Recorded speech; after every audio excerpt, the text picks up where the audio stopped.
Hey, Instagram Live, it's Karen. How are you? I figured out that Instagram has changed things around. Before, I used to do these readings, Al-Anon readings on Instagram Live and keep them on Instagram Live. But they've changed things. And so now I just post them to my feed and they go to IGTV, which is where I usually do my vlogs. And so things have changed. And as much as I'm going to tell you, I hate change. I like, I hate it when things are always the same. So there you go. That's me. So anyway, I guess I'm posting this now to my feed. It goes to my IGTV and it's not on live anymore. I mean, it's live, but it's not on live up in stories. So I don't know what's going on. I also do big book readings on Facebook Live, but I've been having trouble with that because some reason the volume doesn't work on Facebook Live. It's like I'm in a hole. So I'm really fucked up today. I need a lot of God. I already did my morning pages, but I can tell it's going to be one of those days. I've got to get my head out of my ass. So let's try to do that now with my May 21st reading out of Courage to Change, an Al-Anon book. Let's read and see what help I can get here. Before I encountered too many people, the only person I've encountered so far was at Starbucks. I went to Starbucks with my mask and I got my coffee. And it was wrong. So I told him, this is an iced coffee. And I asked for the Frappuccino. It's got to be the skinny one, right? No whipped cream, non-fat, blah, blah, blah. So they gave me this and see they wrote it on there. And I think all they did was they took the iced coffee that I told them it was an iced mocha and I wanted a skinny mocha Frappuccino. And they took this iced mocha and they dumped it in the blender and they blended it and they poured it back in the cup. And then they pulled off the sticker and they wrote with a Sharpie. Fuck. And then they handed it to me. And the reason I know that all this occurred in the same cup is it's all drippy. Like you can see in the lid there. See all those little, where it had gotten in the lid and then they put it on. It wasn't clean. So then I took it and it dripped all over me.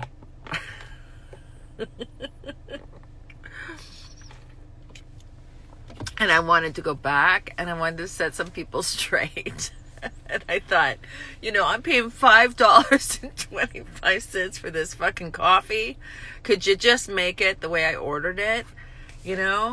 But it doesn't matter. It's okay. They tried, whatever the deal. Maybe they were out of it. Maybe they didn't know how to tell me. I don't know. Is this the worst thing that's going to happen to me today? I hope so, right? This is a luxury problem. But when you wake up with a crazy head, you don't need more crazy. No more crazy. Just give me a fucking coffee the way I ordered it. Anyway, I hope I don't get kicked off of this for swearing. Ugh, it's going to be terrible if I have to quit swearing. I've quit everything else. I don't know how I can quit swearing. Okay, let's read this today. Today, I'm sorry I'm babbling on, but it's a weird morning. And we all have weird mornings, and I think it's important that we know that sometimes you just get to start over again, okay? So I'm just going to start over right now. May 21st. When I take the 7th step, quote, humbly asked him to remove our shortcomings, end quote, I calmly ask for help. I don't beg or demand.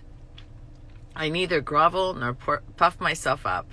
I needn't demean myself, and I have no one to impress. I am simply accepting my place in my relationship with my higher power, no more or no less.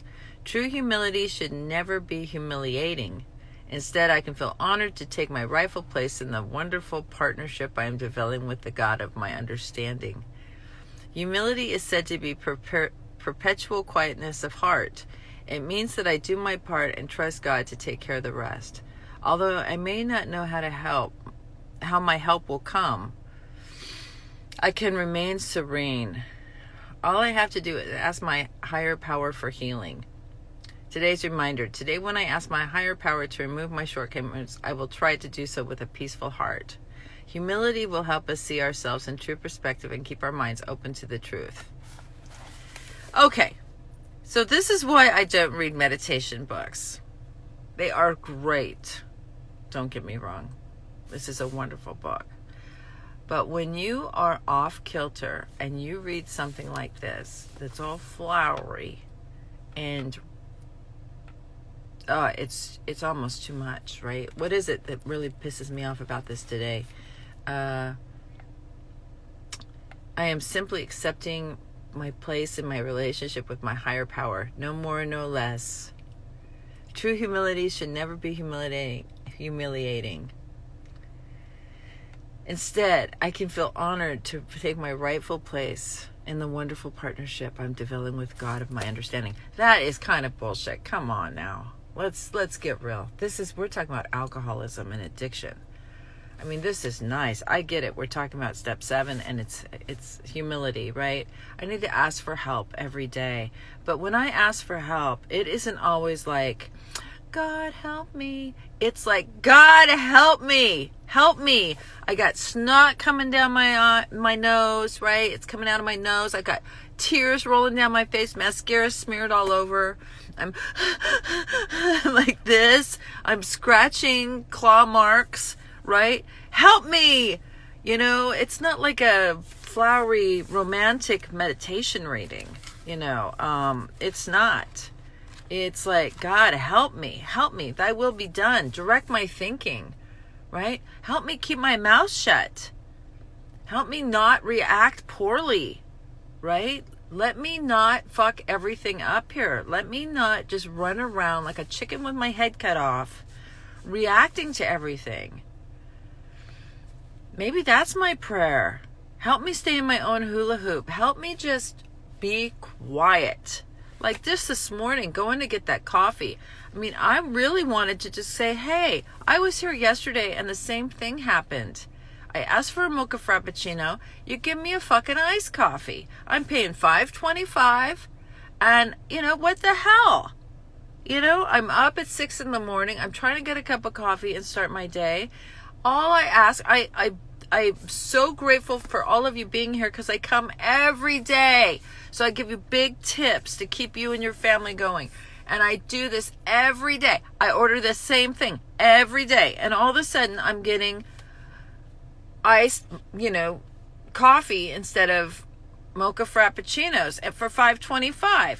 And then I give it back to you today and say, I'm sorry, this isn't what I ordered. Could you please give me a mocha frappuccino? This is what I ordered. And you stick the thing in the fucking blender. That's the kind of stuff that gets me screwed up. It's not the big stuff. There used to be a saying, I loved it when I heard it. I leap over boulders. I trip on the sand. Does that make sense to you?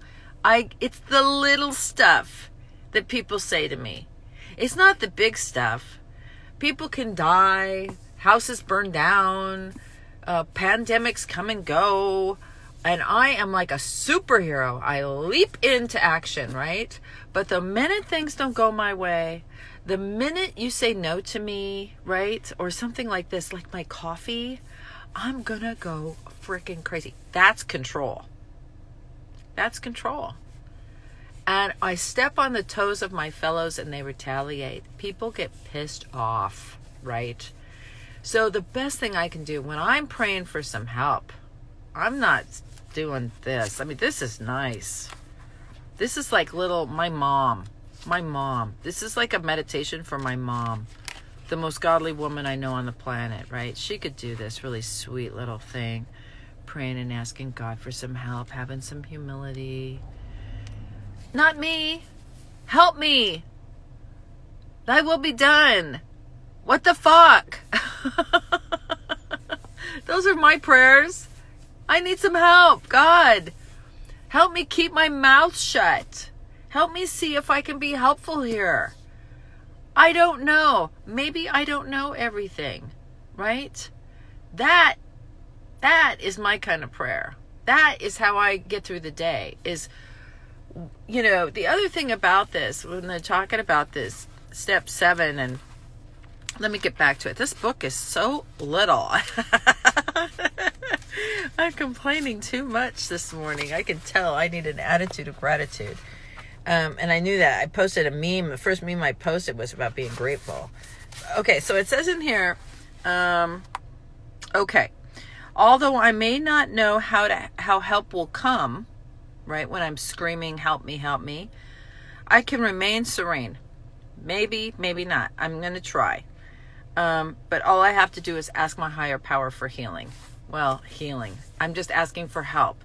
And the best way to do that, how to know the help is coming and how to know I'm doing what is God's will. See, this just dripped all over me. I can't even tell you. It just dripped all over my clean clothes. And I'm so pissed off about this. I feel like going back, and I'm not going to. It's no big deal. It's a luxury problem. But now, chocolate stains. I'm a mess. The only hope I have is to pray. Just ask God, please direct my thinking. And the fact that I'm on here talking to you is I'm trying to help. I'm trying to show you how crazy this is. This is my thinking. And this is what we're up against. And it's really hard when you're trying to get clean and sober, or you're trying to stay sane around someone that's crazy, right? If you're codependent and you're in somebody else's business all the time, it's so hard to try to get some leverage and some footing reading these little meditation books. They make you seem like God, I got a long way to go. So I'm doing these so you can see what it really looks like, and you're not alone, right? This is hard. It's hard. It's hard to, I was watching this thing on Joyce Meyer yesterday. Joyce Meyer is this wonderful woman, and I only came across Joyce Meyer. She's like a televangelist. And the only reason I came across her is my mom listened to her, right?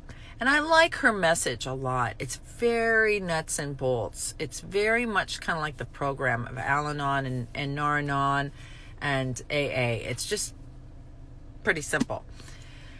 And she was talking about the battlefield of the mind. And that's really what this is. Alcoholism is a mental illness. Codependency is mental. It's momental. And I have to deal with this mental thing every day. And that's why I come in here to talk to you, so you know you're not alone.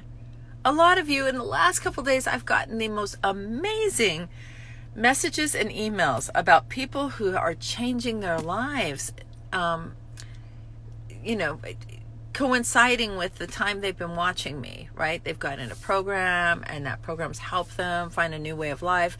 And I'm like, oh my God, this works. It does work, but it's messy sometimes. It doesn't always look great, right? It's just, humility is a messy thing. It takes a lot to say, I don't know. I'm going to be okay with this coffee they gave me today and this leaky lid, right? It's going to be okay. It's not what I wanted, right? It's not my ideal, what I have in my head, but it's perfect. It's perfect for where I need to be today. I need to stay in gratitude, and the only way I can do that today is stay in the moment. So right now, I feel so much better just thinking that all I have to do is be in the right now. I don't have to worry about an hour from now or 2 hours from now. I don't have to worry what I have to do in a couple minutes. I'm just going to stay in the moment, right? I'm going to stay in the moment. Maybe I'm going to take off the lid of this coffee and just finish it and then throw it away, right? It's not a big deal. But things become big deals in my head, right? They're not what I wanted.